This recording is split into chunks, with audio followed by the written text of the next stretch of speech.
자, 보면요. 저희가 이제 계속해서 이제 방황하는 현대 시대에서 각 분야에 이제 어떤 일들이 일어나는지를 저희가 이제 보고 있습니다. 오늘은 이제 정체성인데요. 정체성. 영어로는 아이덴티티라고 하죠. 자, 사전적인 의미를 찾아봤더니 정체성은 그겁니다. 과거에 규정된 정체성은 역사의 부침을 겪으면서, 그러니까 외부의 환경이 막 이제 이렇게 저렇게 바뀐단 말이죠. 그런데 그럼에도 불구하고 처음부터 끝까지 일관된, 변하지 않는 자아의 안정적인 핵심이 정체성이라고 합니다. 그러니까 나는 누구이고, 나는 어떤 일을 하고, 또 나는 어떻게 이 땅을 살아가고 어떻게 하겠다라는 걸 이제 스스로 이제 인지를 하고 얘기를 하는 거죠.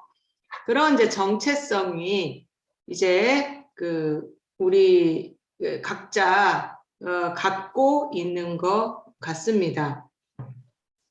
잠시만요.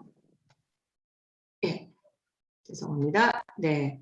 그런데 이제 이 정체성이 이제 이 해체된 오늘날의 시대에는 이게 이제 그대로 유지가 되고 있느냐라는 거죠. 근데 이제 뭐 우리 목사님들도 짐작하셨듯이 이게 정체성이 제대로 정확하게 규정되고 있지 않다는 거죠. 그러니까 모호하다. 모든 것이 다 이제 다 해체된 시대에는 정체성도 이제 흔들리기 시작한다는 겁니다. 아까 이제 김성우 목사님께서 용제성, 전제성 얘기를 하셨는데요. 정체성과 관련해서 하이데거라는 그 철학자가 이거를 이제 한 이유가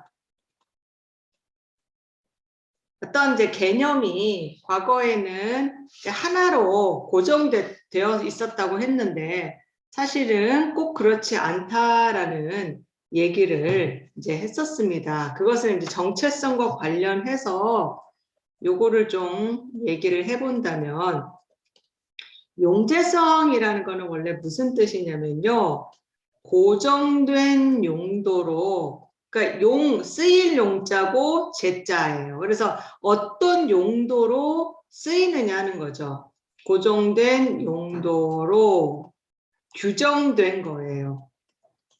그래서 예를 하나 들면은, 이제 의자를 하나 예로 들면, 원래 의자의 고정된 용도는 무엇이죠?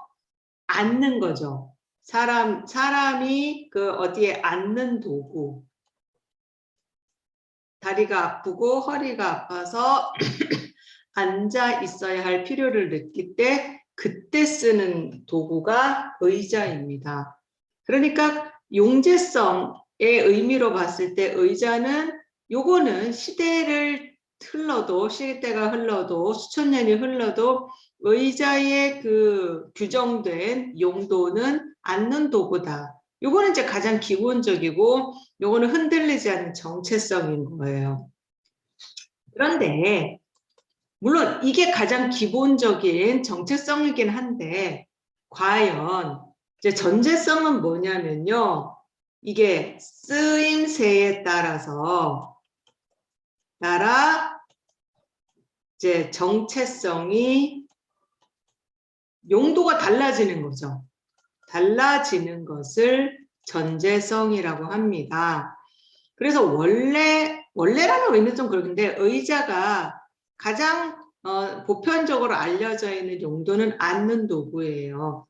그런데 이게 꼭 앉는 도구로만 쓰이느냐? 그렇지 않다고 해요. 그래서 어떤 사람에게는 나는 의자를 인테리어로 쓰는 거예요.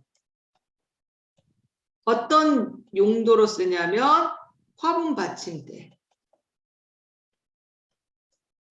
이제 인테리어 도구로 썼을 때 화분 받침대로 높이나 딱이다. 이렇게 쓸 수도 있고요. 그 자체가 전시물이 될 수도 있습니다. 특이한 의자 같은 경우는 그거 자체가 장식으로 쓸 수도 있는 거죠. 여기 의자에는 사람들이 앉지를 않아요. 앉을 수 없게 불편하게 만들어 놓은 의자이기 때문에. 근데 장식용으로는 가치가 있는 거예요. 또 어떤 사람에게는 이게 싸움의 도구가 될 수가 있습니다. 내가 몽둥이 들고 있는 사람과 싸워야 하는데 내가 빈손이에요. 근데 옆에 마침 보니까 의자가 있는 거예요. 그럼 그 의자는 무엇이 됩니까? 무기가 될 수가 있죠. 싸움의 도구로 쓰이는 겁니다. 그러니까 앉는 도구로만 우리가 생각을 했는데 인테리어로도 쓰일 수 있고 또 싸움의 도구, 무기로도 사용할 수도 있고 또 서커스에서 그 서커스의 도구도 쓰이기도 합니다. 그런데 이 의자가 오래돼가지고 이제 다리 하나가 부러졌어요. 그럼 더 이상 이제 쓰일 수 없으면 땔감이 되기도 합니다. 그러니 때에 따라 그때그때 달라요. 정체성이 달라집니다. 자, 과거에는요, 용제성이 주를 이루었습니다. 정체성에서 고정된 용도로 규정이 된 거죠. 사람도 그랬습니다. 그런데 이 바뀐 시대, 포스트 모더니즘 시대에는 용제성보다는 이제는 전제성으로서의 정체성이 더 이제는 주류가 되었다는 겁니다. 그러니까 언제든지 정체성이 변할 수 있고 달라질 수 있다고 이제 이 책에서는 이제 결론적으로 핵심으로 얘기하면 그렇습니다. 자, 그러면 정체성을 역사의 흐름에 따라서 한번 정리를 해보면요. 이제 주로 중세와 저희가 근대로 이제 비교를 하죠. 자, 중세 그리고 그 이전 시대에는요. 인간의 정체성이 무엇으로 규정이 되었냐면 신분으로 규정이 되었습니다. 그래서 귀족이 있었고 그 다음에 농민, 농노라고 하고 또 천민, 노예라고 하는 이런 이제 귀족, 그러니까 이렇게 신분이 있었습니다. 이 신분에 따라서 정체성이 정해졌습니다. 이거는 내가 정할 수가 없습니다. 이게 규정이 되어 있는 거예요. 딱 고정이 되어 있습니다. 내가 한번 귀족으로 태어나면 죽을 때까지 귀족이에요. 이 신분에서 귀족에서 농민으로 바뀔 수가 없습니다. 한번 정해지면 끝까지 갑니다. 그래서 그냥 태어난 대로 살아가는 거예요. 근데 요거를 내가 부인하고 싶다. 나는 농민이 싫어요. 난 노예가 싫어요. 뒤집어 엎겠습니다. 그러면 어떻게 될까요? 천명, 하늘의 뜻을 거스른다. 이렇게 여기고 이거는 사형으로 이어지는 무서운 죄였습니다. 그렇기 때문에 중세 이전부터 중세시대까지는 신분에 맞는 그런 정체성이 형성이 됐고 그래서 이것은 안정이 되어 있습니다. 이미 이제 고정되어 있는 거죠. 그래서 안정되어 있기 때문에 이것을 숙명으로 여기고 살았습니다. 중세시대는 그랬습니다. 자, 그런데 이제 근대 이후 현대는 어떨까요? 자, 신분 제도가 어떻게 됐습니까? 무너졌습니다. 신분 제도가 파괴되었습니다. 그러면서 모든 인간은 평등해졌습니다. 다 똑같은 자리에서 시작을 합니다. 그런데 다 평등하다 그래서 진짜 다 똑같은 건 아니에요. 자, 근대 산업시대 이후에는 이제 무엇이 이제 지배를 하냐면 시장이 지배합니다. 자, 시장이 이제 모든 것을 지배하고요. 시장 배후에는 무엇이 있습니까? 금융 자본이 이제 자리 잡고 있죠. 쉽게 얘기해서 물질이죠. 돈입니다. 자, 그러면 인간의 정체성은 무엇으로 결정이 될까요? 이걸로 결정이 됩니다. 그러면서 신분은 아닌데 무엇이 생겼냐면 신분 대신 계급이 생겼습니다. 어떤 계급이 생겼습니까? 돈이 얼마나 있느냐에 따라서 계급에 따른 정체성이 생겼습니다. 그래서 돈이 많은 사람, 부자, 그렇죠? 그 다음에 어중간한 돈이 적당히 있는 중산층이 있고요. 그 다음에 가난한 자, 돈이 없는 가난한 자로 이제는 계급이 형성되어 있습니다. 차이가 있는 거죠. 차별이 있는 겁니다. 그런데 계급과 신분이 똑같냐? 그럼 또 달라요. 무엇이 다르냐면요. 신분은 한 번 태어나면 고정이 되어요. 이건 숙명이에요. 바꿀 수가 없습니다. 그런데 계급의 특징은 뭐냐면요. 이게 이제 중세시대랑 다른데요. 유동적입니다. 물론 쉽지는 않습니다. 어렵습니다. 이동이 가능합니다.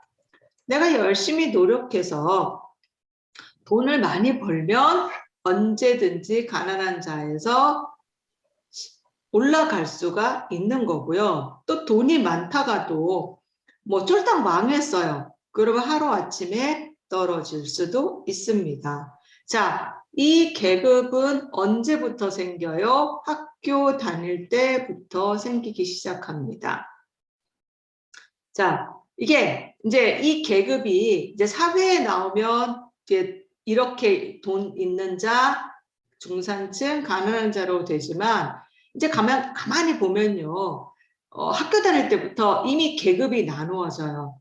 학교 다닐 때는 어떤 계급으로 나뉘어질까요? 공부 잘하는 아이. 이거 이제 상위 클래스인 거죠, 학교에서는. 공부 못하는. 학교에서는 공부 잘하는 사람이 최고입니다. 그래서 여기가 이제 상위권이 되는 거고요. 높은 계급이 되는 거고 하위권이 되는 겁니다. 자, 공부로 계급이 결정이 되는 거죠. 학교에서는 공부로 이제 계급이 결정이 됩니다. 근데 하위권이라 그래서 영원히 하위권이냐? 그렇지 않아요.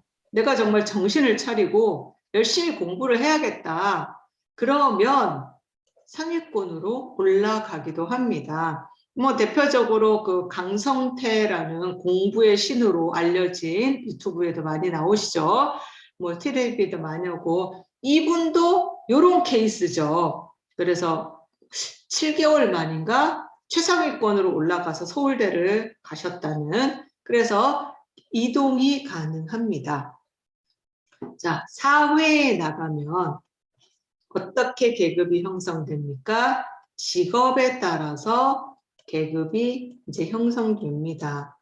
그리고 여기 이제 플러스 이제 돈에 의해서 이제 형성이 되겠죠. 자, 그렇게 해서 계급이 이제 자본주의 사회, 금융시장이 지배하는 사회에는 이렇게 결정이 됩니다. 그리고 언제든지 이동이 가능하다고 이론적으로는 얘기를 하지만 이게 또 그렇게 바로바로 올라가기는 쉽지 않습니다. 왜냐하면 갈수록 이제 이게 점점 고착화되어 갑니다. 부도 대물림되고 가난도 대물림되는 이제 시대가 되었습니다. 특히 이제 미국 같은 경우는 의사 집안에서 계속 의사가 나와요.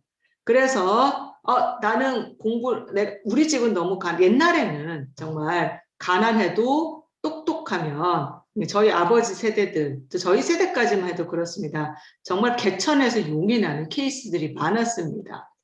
똑똑하면 내가 언제든지 의사가 될 수가 있었습니다. 자, 그런데요, 요즘에는 의사가 됐어요. 내가 똑똑해서 최상위권에서 의사가 됐는데 가보니까 의사도 세계에 보니까 계급이 있더라는 거예요.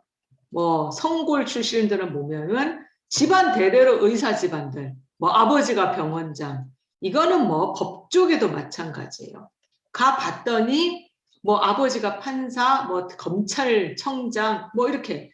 그러면 그 자녀는 벌써 같은 사법연수원 출신이라 그래도 대우가 달라지기 시작합니다. 그리고 직장을 다녀도요, 재벌 총수의 아들하고 평범한 공채를 쳐서 올라온 직장인하고는 달라지는 겁니다. 그래서 동등한 것 같지만 또 완전히 동등하지는 않은 게 금융자본 시장의 특징이기도 합니다.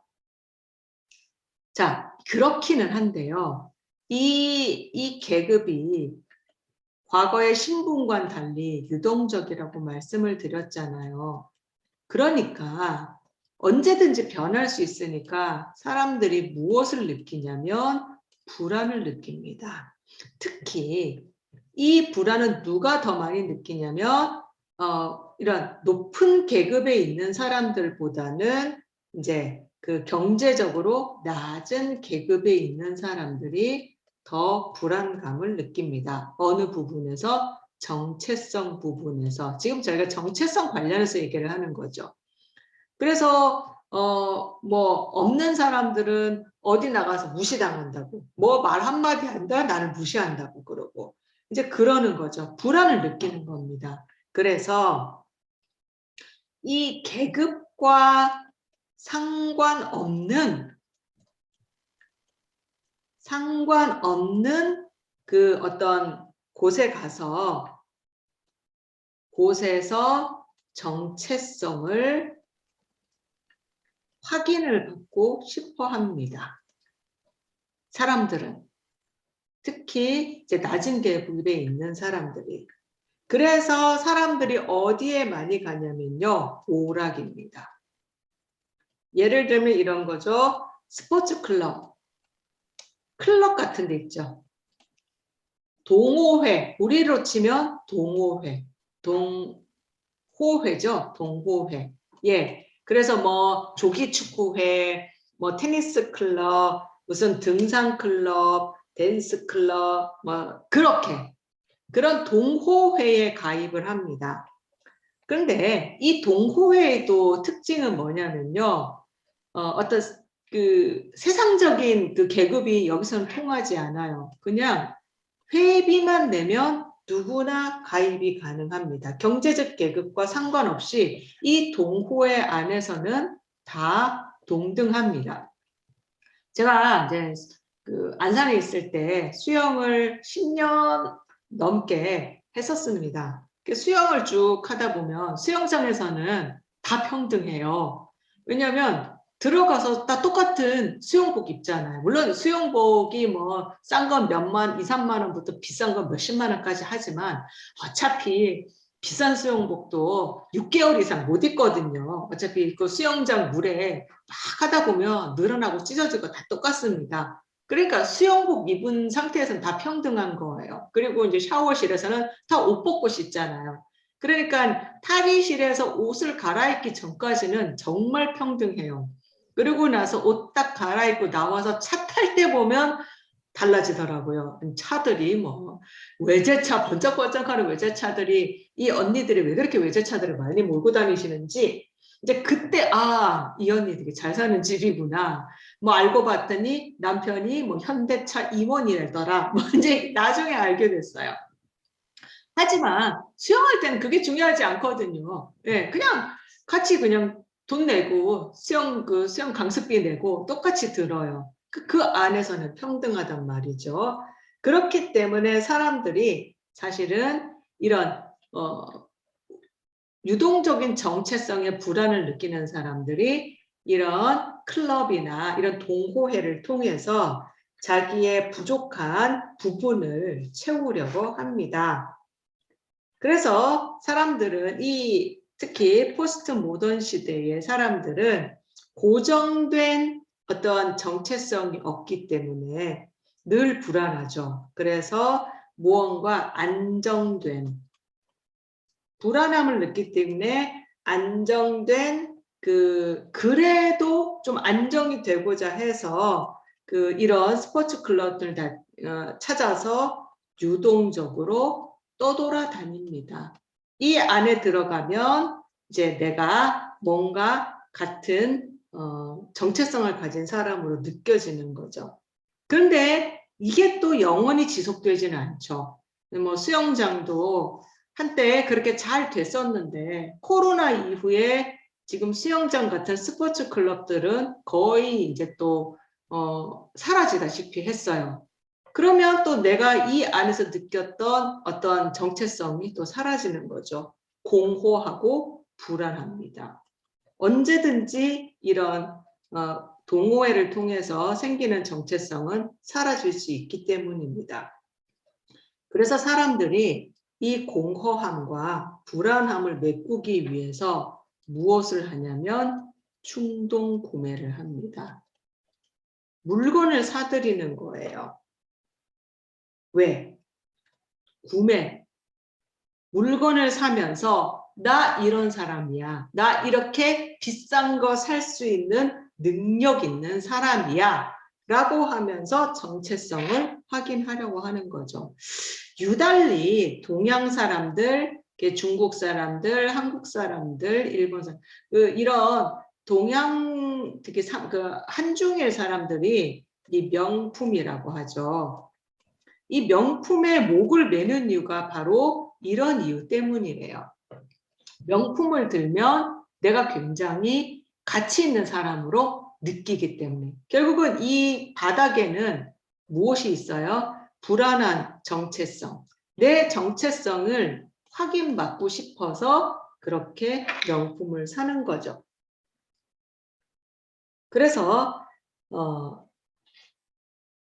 모든 것이 해체된 근대 이후 포스트 모던 시대 현대의 사회에서는 정체성마저도 이제는 유동적이고 언제든지 이동이 가능하다.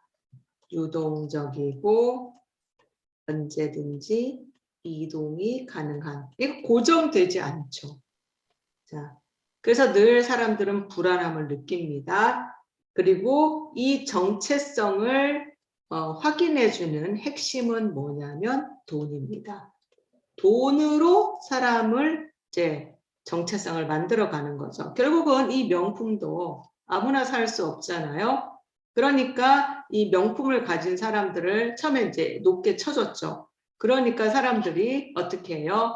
내가 적금을 털어서라도 명품 백 하나를 1,000만 원짜리 백을 사기 위해서 적금 들고 돈을 모아서 결국은 그 명품 하나를 뭐 에르메스 백 하나를 이제 삽니다. 그리고 그거는 거의 모셔놓죠. 모셔놓고 특별한 날에만 이제 갖고 다니는 거죠. 그 에르메스 가방이 나의 정체성이 되는 거죠. 이거죠. 돈 물질이 나의 정체성을 결정하는 시대가 되었습니다. 근데 좀 공허하죠. 물질이 영원하지는 못하니까요. 자, 여기까지가 이제 정체성과 관련된 저의 정리였습니다. 네. 여기까지 하도록 하겠습니다. 수고하셨습니다. 감사합니다.